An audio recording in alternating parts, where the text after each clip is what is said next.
Բարի երեկո, հանրային ռադիոյի եթերում արտակարգ թողարկում է, մենք ես Լևոն Սարդարյանն եմ, իմ գործընկեր Սարգիս Հարությունյանի հետ, մինչև կես գիշեր խոսենք, կամփոփենք այսօրվա բոլոր իրադարձությունները, կմիանանք կենտրոնական ընտրական հանձնաժողով, ռադիոլուրի մեր գործընկերները կմտնեն եթեր, կտեղեկացնեն վերջին լուրերին, բայց մինչ այդ մենք այսօր կզրուցենք անկախ դիտորդ առաքելության ներկայացուցիչ Դանիել Յոհաննիսյանի հետ եւ հայկական խորհրդի ներկայացուցիչ փորձագետ Ռոբերտ Ղևոնդյանի հետ բարև ձեզ, շնորհակալություն հրավերն ընդունելու համար։ Թերևս սկսենք Դանիելից։ Հա, այսօր Դանիելը տենց դիտել է անընդհատ ընտրությունները, տեսնենք հա։ Դիտել եք, հիմա ասեք ինչ խախտումներ եք հայտնաբերել։ Ինձ թվում է ես չսկսեմ սենց մանրամասն ներկայացնել այդ բոլոր չգիտեմ բան ընդհանցակարգային խախտում դիտարկված տեղամասերի 7%-ում ընդեղ չգիտեմ սենց անհամ թվերը հանրային հեռուստաընկերության անհամ թվերով հանրության ներվի արդեն հոգնեցրել եմ հետևյալ ասեմ բացի մի տեղամասից ուրիշ տեղամասերում նենց ինչ որ խախտումներ որ ասես որ կարային ինչ որ ազդեցություն ունենային ինչ որ բանի վրա չեն նեցել Այդ մի տեղամասում էլ հետևյալն է եղել առավոտվանց խոսքը 13 կոտորակ 12 կոտորակ 13 տեղամասի մասին է առավոտվանց ազգային ժողովրդավարական բևեռի քվեաթերթիկը միջև առնվազն ժամը 6-ը չի եղել հա այսինքն ընտրողներին 18 քվեաթերթիկի տեղը 17 քվեաթերթիկ էին տալիս Սա լուրջ բան է։ Հա, լուրջ բան է, ընդ որում հա, մի 10 հոգու առնվազն ընտրական իրավունքի խախտում։ Ես չգիտեմ քանի հոգու, բայց սա լուրջ բան է, որտեղ ընտրողին բոլոր քվեաթերթիկները պիտի տրվի։ Մնացածը դες բողոքներ կային կներես էլի բողոքներ կային որ ինչ որ տեղամասերում էլի ոչ թե չեն եղել քվեաթերթիկներ չեն տվել հիմա օրինակ 16 հետ առանձին վերցրած դեպքեր որ մի քվեաթերթիկ մոռանան տան բան տենց դեպքեր եղել են նախկին ընտրություններում էլ ա եղել բայց այնց որ sense համատարած խնդիր լինի չէ միայն այդ մի տեղամասում դեպքում քվեախցիկներում կար չէ քվեախցիկներից կկարողանային այլ տեղամասում հա այդ տեղամասում չկար որ քվեաթերթիկից չեն ստացել դեր տարածքից չեն ստացել խախտումների մասին ասեմ որ մնացածը ասենք գրանց համաձայնում սխալ են ինչ որ բան լրացրել չգիտեմ դիտորդին վստահված անձի էջում են գրանցել եւ կամ փնթի են լրացրել կամ ինչ որ sense հա եղել են դեպքեր եղել է դեպք որ անձը բացահայտ բաց քվեարկի հաղորդում ենք տվել հանցագործության մասին եղել են դեպքեր որ անձը համառորեն շարունակի տեղամասում քարոզչանյութով հագուստ կրել հա գլխարկ շապիկ կամ բան կամ կրծքանշան խառը համ իշխող համ դիմադիր նկատում եմ տենց դեպքեր եղել են էլի բայց այդ որ ասեմ տենց ընտրությունների որակը շատ ուժեղ դե արդյունքների վրա ոնց ասեմ հա երբ որ կա տեղամասում քարոզչանյութ դա լավ չի դա անհավասար մրցակցություն է դա խախտում է դա բայց դա չի նշանակում որ կեղծվեց մեկը որ եկել է այդ տեղամաս քվեարկելու մտադրությամբ X ուժին նենց չի որ տեսնելու է Y կուսակցության շապիկը եւ քվեարկի Y-ին բայց դա չի նշանակում որ դա վրա պետք է աչք փակել որտեղ այդ խնդիրը չի կարող տեղամասում քարոզչություն դա խնդիր է դա իրավախախտում է եւ այն դեպքերում որտեղ որ կոպիտ ասած ասել ենք վերացրել են խախտումը բան չենք անում այն դեպքերում որտեղ ասել ենք եւ չեն վերացրել խախտումը իրավական գործընթացով են գնալու այդ անձանց դեմ ես որ ամբողջ օրվա ընթացքում հետևում եմ սոցիալական ցանցերում գրառումներին ու ոչ միայն նաեւ հայտարարություններին պնդումներին նաեւ քաղաքական ուժերի եւ այնտեղ շատ էին անդիմության կողմից պնդումները թե իշխանությունները վարչական ռեսուրս են կիրառել այսինքն մարդկանց բերել են դրա տեղամասեր ուղղորդել են եւ այլն նմանատիպ իրավիճակներ տեսել եք ես պիտի հետեւյալը ասեմ էլի շատ կարեւոր է առհասարակ այս դարում այդ մեթոդը շատ կարեւոր է դառել վիճակագրական վերլուծությունը վիճակագրական վերլուծության մեծ կտորը դեռ պետք է արվի երբ որ կան արդյունքները բայց որոշ մասեր մասնակցության այդ մենք վաղ կունենանք այո որոշ մասեր մասնակցության հետ կապված արդեն parзan։ Երբ որ եկավ առավոտյան շատ բարձր մասնակցության ցուցանիշ, մեզ դա մտահոգեց, որովհետև բարձր մասնակցության ցուցանիշը առավոտյան ժամերի խոսում կարախոսա վատ երևույթների մասին, օրինակ ընտրողների ենթարկեցված լինելու մասին։ Վարչական մեր լծակներով, վերադասի կողմից ենթակային պարտադրելով ընտրակաշարքով, բայց երբ որ ընտրողին ենթարկեցնում են, իրեն արտադրում են, որ ինքը առավոտյան գա քվեարկի, որ տենան առավոտով եկավ ով չեկավ, այդ չեկողների հետևից գնալու համար ավելի շատ ժամանակ ունենան մինչև տեղամասերի փակումը, էլի։ Երբ որ առավոտյան բարձր մասնակցություն ունեցավ, մենք սենց մտահոգվեցինք, բայց ասացինք լավ, սպասենք, տեսնենք։ Հիմա արդեն ակնհայտ է, որ դա առավոտյան բարձր մասնակցություն չէր, դա առհասարակ բարձր մասնակցություն էր եւ առավոտը նենց չի, որ այդ ընդհանուր պատկերից ինչ որ առավել շատ էր կամ առավել քիչ էր։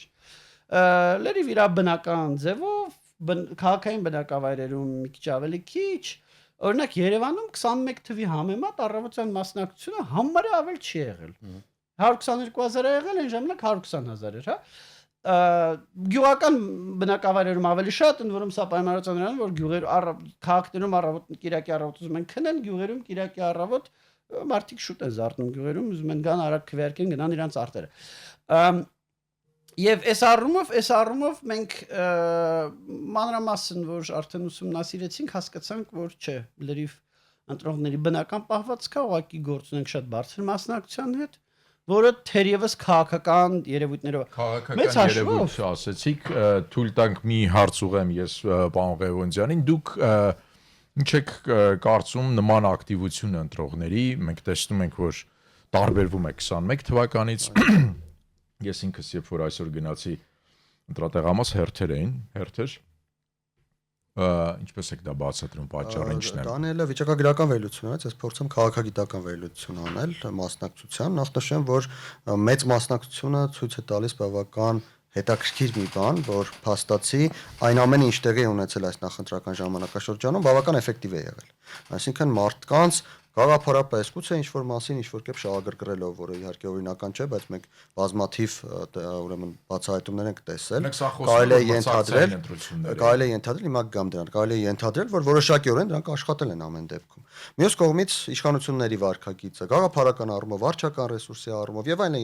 եւ այն պետք է ասել, եւ այն պետք է ասել։ Այս ամենը որոշակիորեն արդյունավետ է եղել եւ այդ արդյունավետությունը ի վերջո բերելու է լեգիտիմության որոշակի ավելի բարձր մակարդակի։ Եկեք հիշենք, որ 2021 թվականից հետո անընդհատ ընդդիմադիրները ասում էին, որ այս ընտրությունները չեն արտացոլում իրական պատկերը հասարակության տրամադրությունների, որովհետև մասնակցությունը ցածր է եղել, այսքան մարդ չի գնացել ընտրության եւ այլն։ Այս անգամ բավական ավելի լավ պատկեր կլինի դա իշխանությունների համար, այն իշխանությունների համար, որը կձևավորվի։ Ինչը նշանակում է մի բան, որ իշխանությունների դիրքերը ավելի ամուր կլինեն։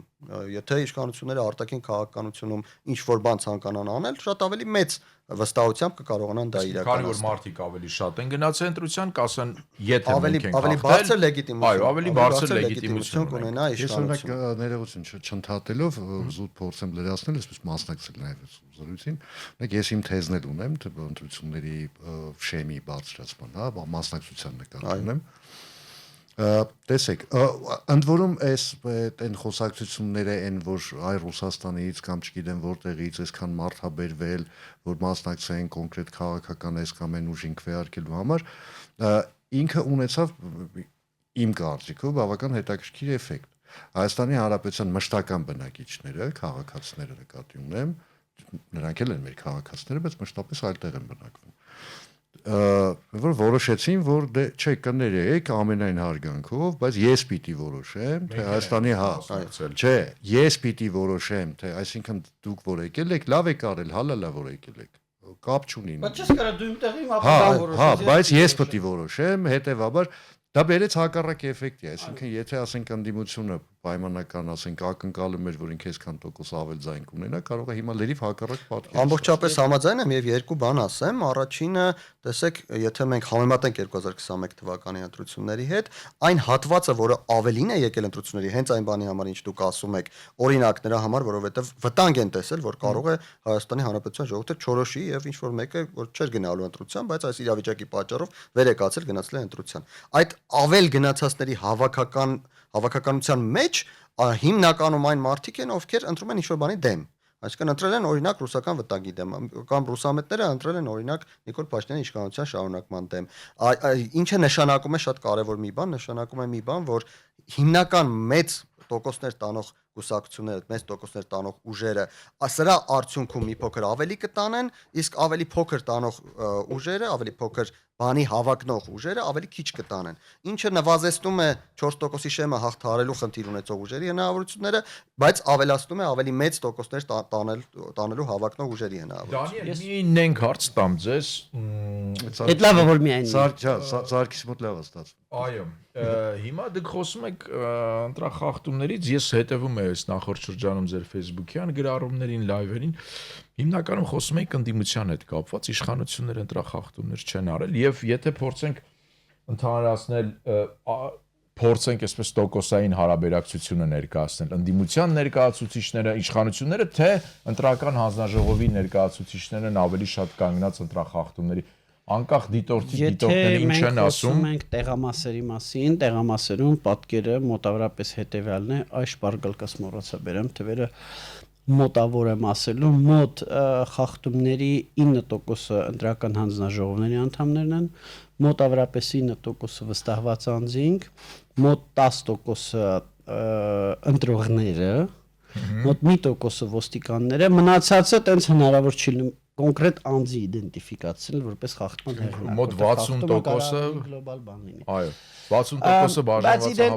բայց իդենտիֆիկացված դեպքերի մեջ ես հիմա այդքան ճշգրիտ կվախենամ հիշել, չէ, ասուլիսին ասել եմ, մի ժամ առաջ ասուլիսին ասել եմ, բայց սենց է առաջի հորիզոնականով ուժեղ Հայաստաններ, հետո քաղաքացիական պայմանագիրը, հետո Հայաստան դաշինքը, հետո Բարգավաճ Հայաստան կուսակցությունը տոկոսներով։ Այն դեպքում, երբ որ հնարավոր է իդենտիֆիկացնել խախտում անողի կուսակցական պատկանելիությունը։ Բայց ես ուզում եմ էսել ասեմ, էլի։ Անհենց չի որ այդ խախտումները տենց ինչ որ ես մեկը լցոնում ա արել, մեկը մարթա ծեծել, մեկը չգիտեմ ինչ ա արել։ Իրանք էապես ավելի դե տեխնիկական չէ, օրինակ նկարագրեք այդ տեղամասում նույն կուսակցության 3 վստահված անձ է գտնվում։ Հստակ է։ Ու նաև շատ հեշտ է իդենտիֆիկացնել, թե որ կուսակցության նկատի ունեմ ամեն կոնկրետ իրավիճակում հստակ իդենտիֆիկա, նույն կուսակցության վստահված անձ, X կուսակցությունն է, ուրեմն X կուսակցություն։ Այս բանը, բայց լինում են մի քիչ ավելի բարդ դեպքեր, որ չգիտեմ, տենց ասենք հերթա, տենց այդ հերթը կամ կուտակում է, կամ չէ, տեղամասում վատ լուսավորություն է, այդ վատ լուսավորությունը։ Դա գրանցել եք որպես հանձնաժողովի կողմից խախտում, եթե վատ լուսավորություն։ Դե կան բաներ, լուսավորությունը այդքան չէ, բայց կան բաներ, որոնք որ գրանցել են որպես հանձնաժողովի կողմից խախտում։ Կան բաներ, որ ավելի տենց չէ գլոբալ։ Հիմա քվեարկության ծրարը լուսաթափանցելիության խնդիր ունի։ Որոշակի պայմաններում ասած լույսի տակ որ պահում ես կարա երևա մեջից քվեաթերթիկը ինչ է։ Համարը եւ այլն։ Հիմա դրա մեղավորը ով է, որ կուսակցությունն է, ոչ մի կուսակցություն չի, կենտրոնական տրական հանձնաժողովն է, որ պատվիրել է այդ խմբականակը։ Պարոն Հովակիմյան, ձեզ էլ հիշեցինք։ Կամ ասենք ինչ որ տեղամասին սխալ են հաշվել ու 18000 քիչ քվեաթերթիկ են տվել։ Հա, մոտավորապես ասենք պետք է այն 36000 քվեաթերթիկ տվել են 18000 քվեաթերթիկ։ Հնարավոր 18000 քիչ տալ։ Դե հնարավոր է, կներեք, ժամանակին Հայաստանի ընտրությունները որակով իհարկե սարսափելի էին բովանդակային առումով, բայց գոնե լավ կազմակերպված էին։ Հիմա ոնց որ ցած հակառակն է, այդ լավ կազմակերպված ներողություն, դուք ուզում եք ասել, որ պարոն Հովակիմյանը այս անգամ ավելի վատ է կազմակերպել ընտրությունները, քան մինչև հեղափոխությունն էին կազմակերպում։ Կազմակերպչական առումով, զուտ կազմակերպչական լոգիստիկա առումով այն ժամանակ ավելի լավ էր կազմակերպել։ Որովհետեւ ասենք սարքերի, էլեկտրոնային գրանցման սարքերի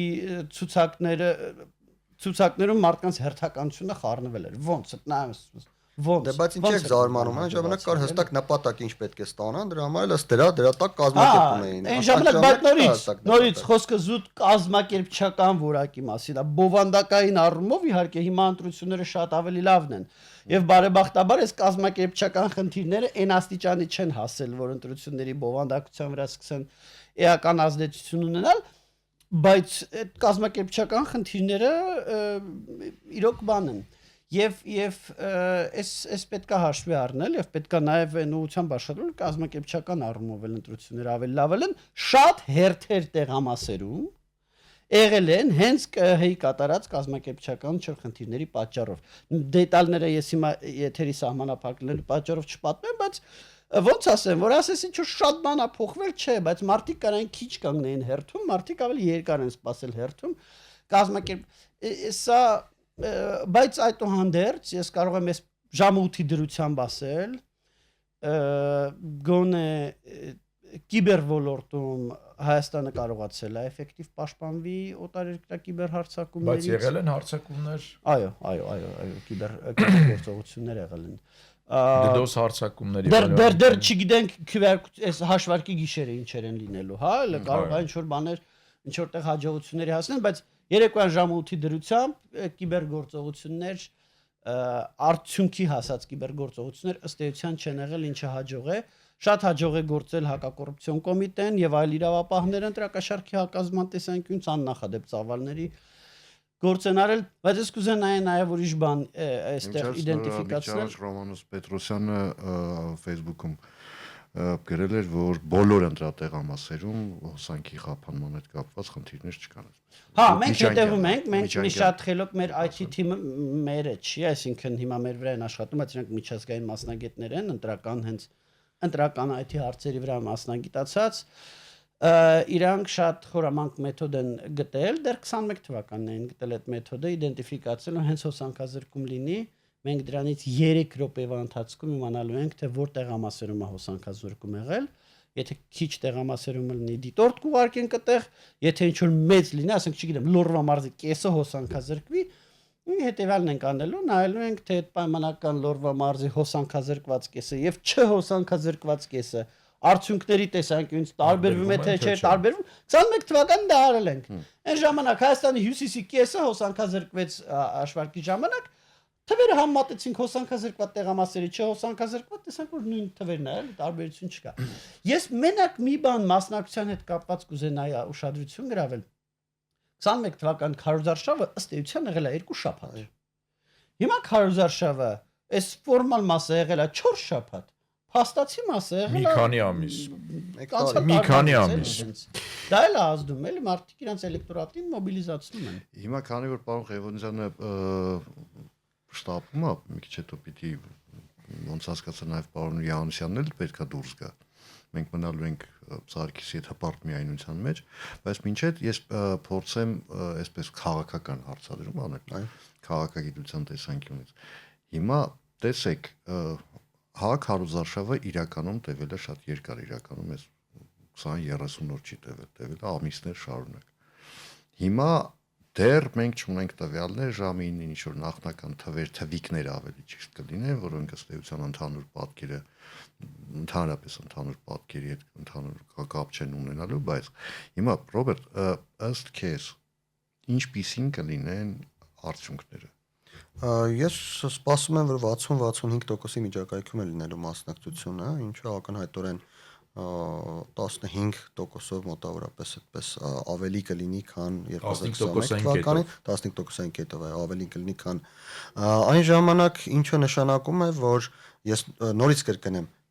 այն կուսակցությունները, որոնք հավաքվում են ավելի շատից, ստանալու են ավելի շատ։ Ինչը սա նշանակում է մեկ բան, ամենայն հավանականությամբ քաղաքացիական պայմանագիրը փորձելու է հաշվի առնելով նաև հետագայում փոշիացած ձայները սահմանադրական մեծամասնություն ստանալ,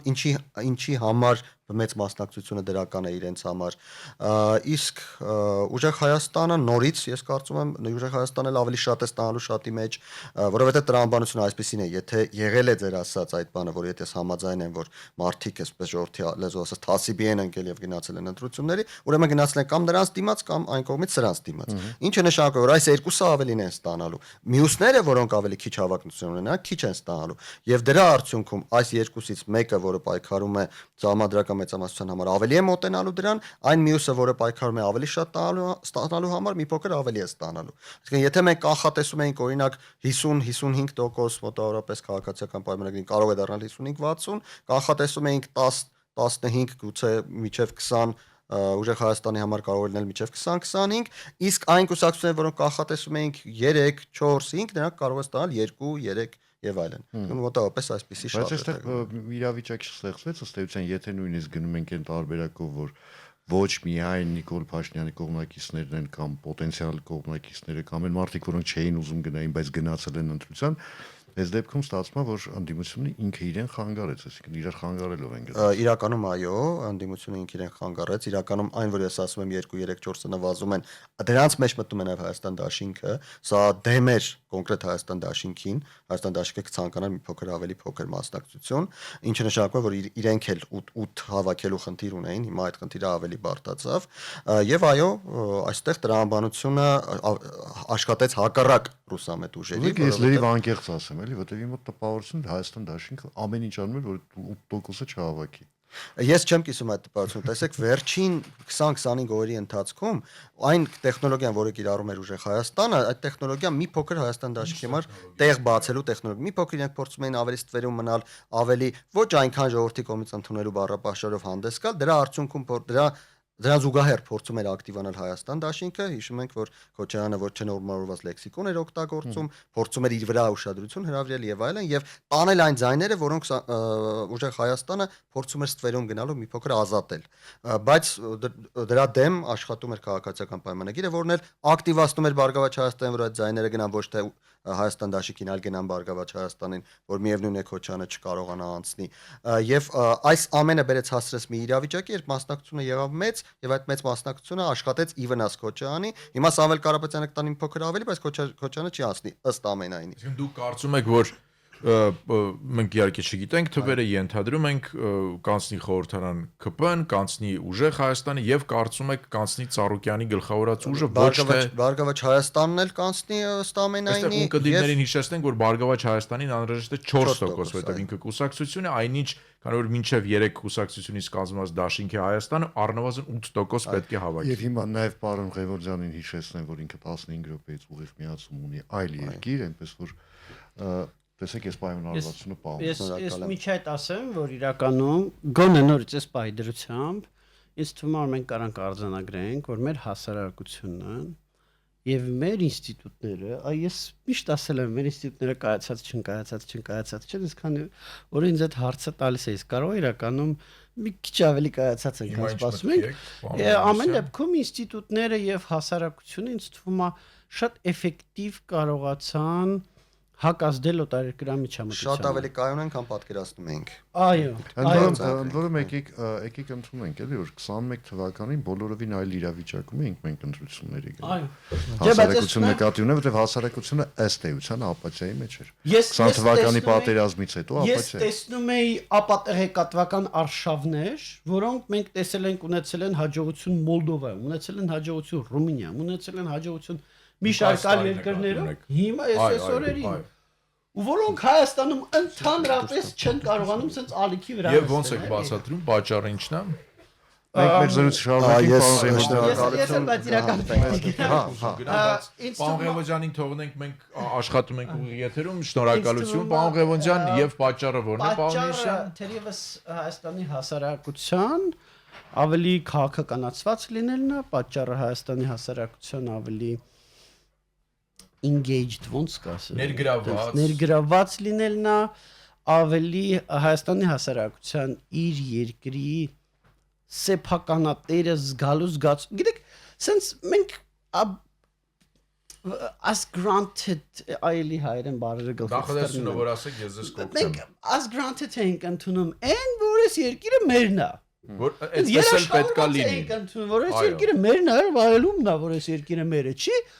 Ու մեկ էլ երբ որ տեսնում ենք, որ հոպս մի րոպե էլի, ինչ-որ մեկը Ռուսաստանը կոնկրետ ուզում է երկիրը ձեռներիցը ստանի, տեսնում ենք, որ հասարակությունը շատ ավելի մեդիագրագետ է այնքան, քան մենք սպասում էինք։ Ընտրողները գնում են տեղամաս ու ասում են, չէ, եղբայր, այ ոնց Լևոն ասաց, չէ, մի րոպե էլի, ես եմ որոշելու էլի իմ երկրի ապագան։ Անկախ նրանց թե ոնց են քվեարկում։ Անկախ նրանց թե ոնց են քվեարկում, ասում են, ես պետք է որոշեմ ով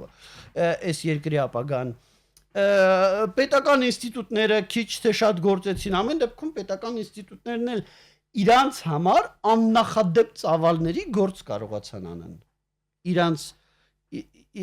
Իրանց պատմությունը նայում ես, ասենք այդ Որակական փոփոխություն նկատում եք 21 թվականին, թե նույնն է։ պետական ինստիտուտների աշխատանքի շատ Դեպի դրական, Շատ։ դեպի օրինակ այն բացասական։ ինչ որ ապահները ընտրակաշարքների մասով անում են, դա խոսում է նրա մասին, իհարկե ընտրակաշարքների ծավալներն էլ են այժմ ավելի շատ, բայց դա խոսում է նրա մասին, որ կարողությունները էապես ավելացել են։ 5 տարում ինչ հայկակոռուպցիոն կոմիտեն գոյություն ունի, 4.5 տարում, հա, այ հակակոռուպցիոն կոմիտեն այնքան զարգացավ, որ տեսնում եք ինչքան են բացահայտում։ Հմտացել։ Իմիջիայլոց ընտրակաշարքների հետ կապված հակակոռուպցիոն կոմիտեն մի քիչ առաջ հաղորդագրություն է տարածել հակակոռուպցիոն կոմիտեի եւ ներքին գործերի նախարարության քրեական ոստիկանության կոտայքի մարզային վարչության ծառայողների կողմից բացահայտվել եւ չեզոքացվել է շուրջ 45 ընտրողի ընդհանուր 7.5 միլիոն դրամի չափով ընտրակաշարք տալու հանցավոր սխեմա ձերբակալվել է 7 անձ եւ առաջին թվեր ունենք ընտրությունների արդյունք Վարդաշեն քրեակատարողական հիմնարկից Ուժեղ Հայաստան 30 ձայն 40.54%, Հայաստան Դաշինք 18 ձայն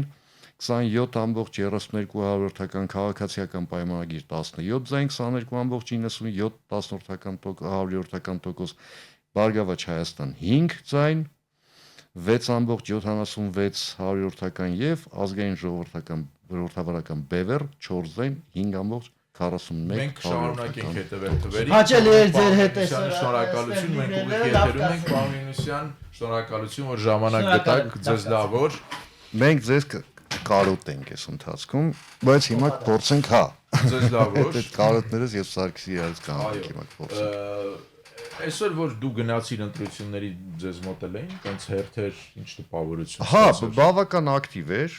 ես քանիսն էր ժամը, երևի 15-ի սահմաններում, 15:00-ի սահմաններում հասա ես Աչափնյակում եմ գրանցված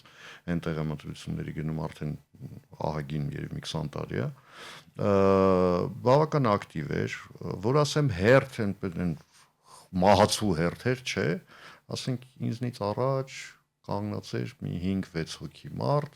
ինձնից հետո մինչև հերթ ինձ ասավ երևի մի 5-6 հոգի էլ այդքան եկան հավաքվեցին։ Այսինքն ըստ էության այնտեղ հոսքը անընդհատ էր, այսինքն այնպես չէր, որ հատվածային եկան,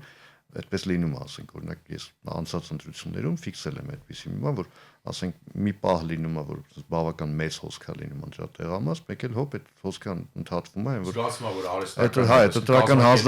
ընտրական հանձնաժողովի ժողովուրդն էլ է, չգիտեմ պարապությունից ինչ անեն, էլի, որ դուրս գալ չեն կարող, ներսում էլ առանձնապես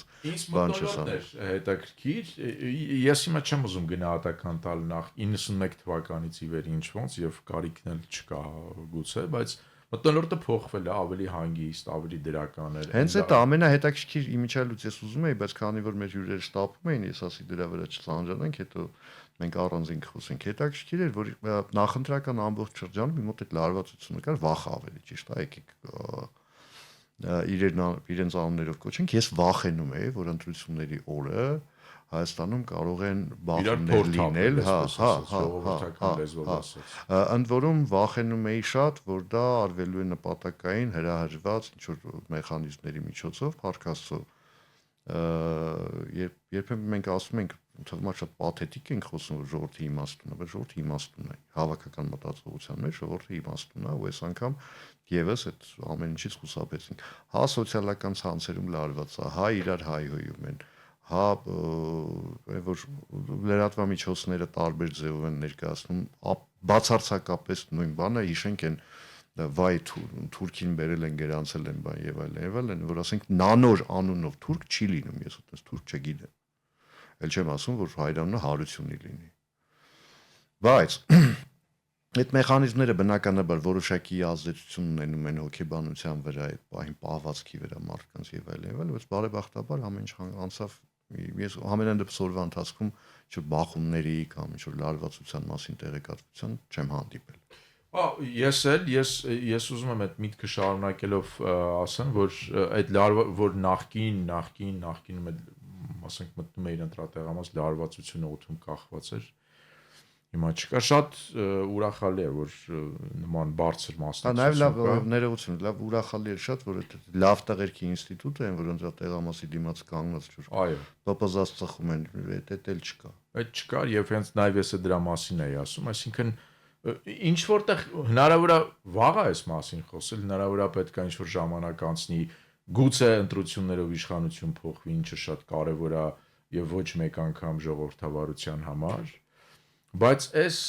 լարվածության նվազում մշակութային առումով փոփոխությունը ոնց որ թե նկատելի էր այս անգամ, տեսնենք հետագայում ինչ զարգացումներ կունենա։ Դու ելես բացատրում այդ մեծ մասնակցայնությունը, այսպես ասենք, հա, նրանով որ մարդիկ թասիբին կան, թե նաև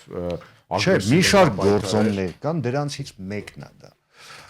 Դրանցից մեկն է, որում ով էլ որ ժամանակին նախաձեռնել էր այդ մարդկանց բերել, քվեարկել, որ այս հատվածում ձայները ավելի շատ լինեն, հնարավոր է եւ այլն։ Ես չգիտեմ, ես ներողություն եմ խնդրում իհարկե գնահատականից համար, բայց ոնց կացինք այն, այտենց էլ մնացել են։ Կացնային մտածողություն, հա, մտածել, որ ժողովուրդը իր էլի եմ ասում հավաքական մտածողության մեջ այդ արժանապատվության զգացումը չունի, որ ժողովուրդը հանկարծ եւ տեսնի, որ ինչպես ասեց Ռոբերտը ասեց, երկիրը ձեր կամ Դանիելը ասեց ներողություն, ձերցս երկիրը ուզում են տանեն, տենց խելոք նստելու տաներով, հալավ դե երկիրա այս մեկը կտանեն, հետո հաջորդը կլինի, հաջորդ չի լինելու իմիջայլոց, դա ասեմ, որ իմանան բոլորը։ Հայաստանի հաջորդ հանրապետություն էլ չի լինելու, ըստ թվագրության մասին չխոսք, երրորդ հանրապետություն, չորրորդ, ուրիշ երկիր էլ չի լինելու։ Կորսեցինք այս մեկը, այլևս Հայաստան չի լինելու։ Դե ի վերջո գիտես, այն ամեն ինչի միջով ինչ որ մենք անցանք 20 թվականից ի վեր, մարդկանց միանշանակ ավելի իմաստուն են դարձրել այդ զարգացումները, մարդիկ շատ ավելի, մեզ թվում է թե տենց շատ քչերն են հասկանում են ինչ որ, բայց տենց չի իրականում եւ այս ընտրություններն էլ գուցե նաև դրա այսպես ապացույցներից մեկն է եւ հա, այսինքն մյուս կողմից Հայաստանը երկիրը, հասարակությունը, մարդիկ առաջ են գնում, զարգանում են, հասկանում են այս ինֆորմացիայի, այս բաց ինֆորմացիայի պայմաններում, երբ որ կներեք հիմար մարդիկ չկան, հա, եւ մարդիկ ամեն ինչ էլ հասկանում են եւ տեսնում են եւ փորձես ինչ որ մեկին խաբել չի ստացվի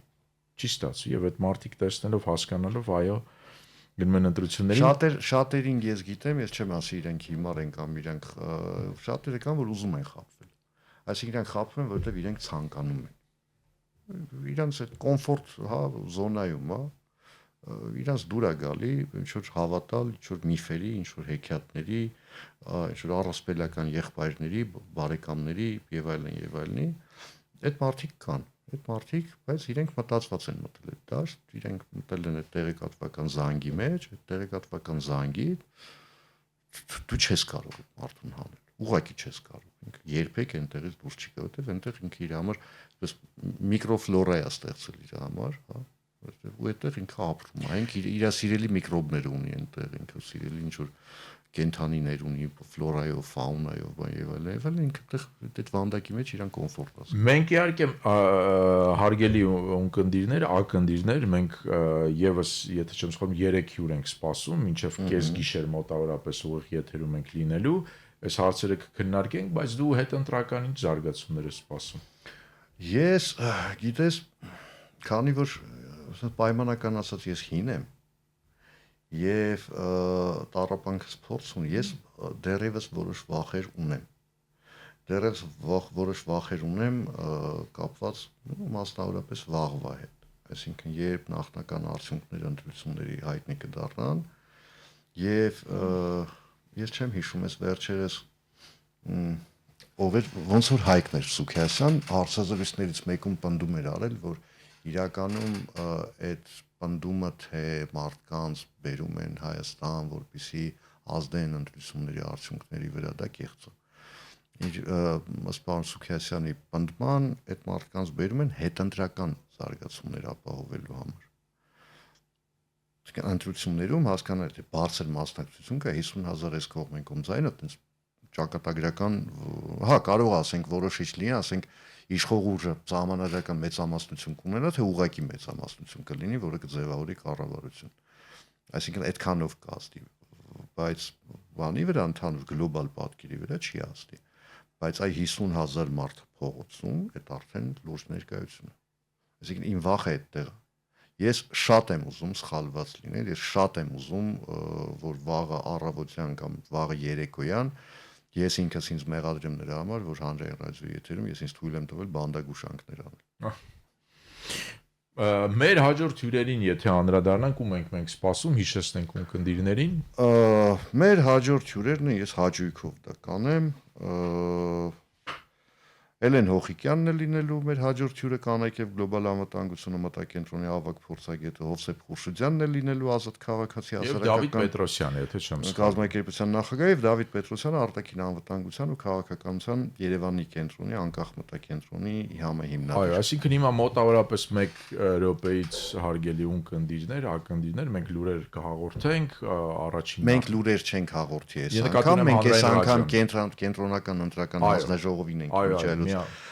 միանալու, որովհետև հանրային հեռարձակողների համար կա պարտադիր ժամեր, ժամը 21:00-ն այդ պարտադիր ժամերից են, ինչքանով որ ես եմ տեղյակ Վահագն Հովակիմյանն այս անգամ լինելու, թվերա ներկայացնելու մասնակցության 20 րոպե երևի ենթադրում ենք։ Հա, երևի մի 20 րոպե։ Հետո մենք նորից մեզնից կհանգստանանք մի 20 րոպե, մենք էլ մի քիչ կփորձենք հանգստանալ ցավելես ընթացքում։ Տեսնենք ինչ է ասում։ Գուցե այ Դանիելի բարձրացրած կազմակերպչական հարցերին էլ պարոն Հովակիմյանը անդրադառնա։ Միգուցե, ես հաշվի առնելով որ պարոն Հովակիմյանին ես վաղուց եմ ճանաչում ինքնելին, միգուցե ինքը մինչև հիմա հանրային ռադիոյի լսում չգիտեմ։ Հա, իմիջիալս մեկ էլ ասեմ, որ այն ընթացքում, երբ մենք արդեն նոր հյուրերը գան, ես սա ասում եմ մեր ռադիոլսողների համար, որտեղ իրենք վիզուալ չեն տեսնում ես, այստեղ որոշակի աղմուկ կարող է լինի, ինչ որ մեկը նստի, ինչ որ մեկը կարող է վեր կենա, այնպես որ հանկարծ չանհանգստանանք, թե ինչ է կատարվում հանրային ռադիոյում ամեն ինչ նորմալ է, իսկ հիմա մենք խոսքը դեռ չենք տալիս, չէ։ Լավ, այդ դեպքում ինձ արդեն կասեն երբ կլինի, հա, որովհետև իմ մոտ գոնե ժամը 21-ն է, պարոն Հովակիմյանը մի քիչ ուշանում է։ Լավ, մեզ արդեն տեղյակ կպահեն երբ ենք մենք խոսքը փոխանցում կենտրոնական ընտրական հանձնաժողովին։ Ինչ կարելի է փաստել, մինչև պարոն Հովակիմյանը կգա, կարելի է փաստել, որ մասնակցությունը, մասնակցայնությունը, հա, բարձր էր, քան 21 թվականին, այս էլ է հետաքրքիր, որովհետև 21 թվականին պատերազմից հետո մենք բոլորս հիշում ենք, բայց մարդիկ որոշեցին հիմա ավելի շատ այսպես գնալ ընտրության, ընտրախախտումների հետ կապված ոնց որ թե մենք հասկանում ենք հիմնականում տեխնիկական բնույթի էին հարգելի ունկնդիրներ եւ մենք Լևոնը կարդաց քիչ առաջ Վարդաշենք հրեակատարողական հիմնարկի թվերը, բայց հիմա առաջիկան մենք այսպես ամեն ժամ կունենանք թվեր, պատկերներ եւ մենք ձեզ դա կներկայացնենք։ Նորություն կա պարոն Հովակիմյանից։ Դեռ չկա, ուրեմն անցնենք առաջ։ Տես 21 թվականի հետ կապված, այնտեղ ես խոսքի մեջ ասացի, մի բան չմոռանանք, որ 21 թվականին ըստ էության հասարակությունը կոտրված էր։ Հասարակությունը ջարդված էր այն իմաստով, որ ապաթիայի մեջ էինք։ Կապված 20 թվականի 44-օրյա պատերազմի հետևանքների արդյունքների եկեք պարզ ասենք պարտության հետ պատերազմին պարտվեցինք եւ դա հասարակությունը այսպես միանգամից մարսել չէր կարող, հիմա էլ չի մարսել բնականաբար եւ իմիջիալս բավական ես չգիտեմ ամենայն դեպս ինձ դուր չէր գալիս այն շեշտադրումները որ պապան անընդհատ արվում էին նախընտրական քարոզարշավի ընթացքում բայց կներես ընդհատեմ ես քեզ մի հարց տամ այս թվերը բարձր մասնակցության արդյոք անուղակի չեն վկայում որ մարդիկ ասում են այն ինչ որ տեղի ունեցավ ողբերգություն էր կորուստը մեծ էր ցավը մեծ է վերքը չի բայց մենք ուզում ենք շարժվել առաջ մենք որոշել ենք կառուցել նոր երկ ընդ որում կարևոր չի ով երբևէ կհաղթի ընտրություններում մենք ուզում ենք շարժվել առաջ։ Դե բնականաբար այդ միտումն էլ կա, հասկանալի է, ընդ որում մենք եկեք չմոռանանք, հա, մարդը այնպիսի էակ է, որը բավական ոնց ասեմ, որ ճիշտ լինի, ինքը չեմ ասում շատ արագ, բայց ինքը համակերպվում է եղած իրավիճակին, այսինքն մենք ուղեղը սկսում է համակերպվել դրա հետ։ Հիմա էս է իրավիճակը, այսինքն ես ու դու աշխատում ենք այ այս տաղավարում ենթադրենք, որը ոչ թե, չգիտեմ, 100 քառակուսի մետր է, ոնց որ ասենք օրինակ, ես եթե ասենք նախքին աշխատավայրս եթե Այլ վերցնեմ, 15 են։ հա, հանրային հեռուստաընկերության Կամ ավելի մասին խոսքը,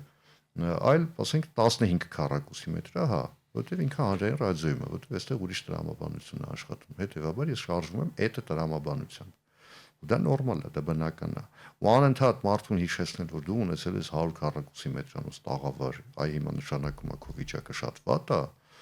մենք չի աշխատում, մարդը սկսում է մերժել, ասում է դու ինձ մի ասա, ես շատ լավ գիտեմ այն ժամանակ ինչ ունեի, հիմա ինչ ունեմ եւ ինչու այն ժամանակ ունեի այն, ինչու հիմա ունեմ սա։ Այլ հարցը, օրինակ այսօր մի հետաքրքիր զրույց ունեցա, հասարակ մարդ էր, արհեստավոր, հա, որը ասեց, այսպես ասեմ, ինքը ասեց, ես Նիկոլ Փաշինյանին ձայն չեմ տալու,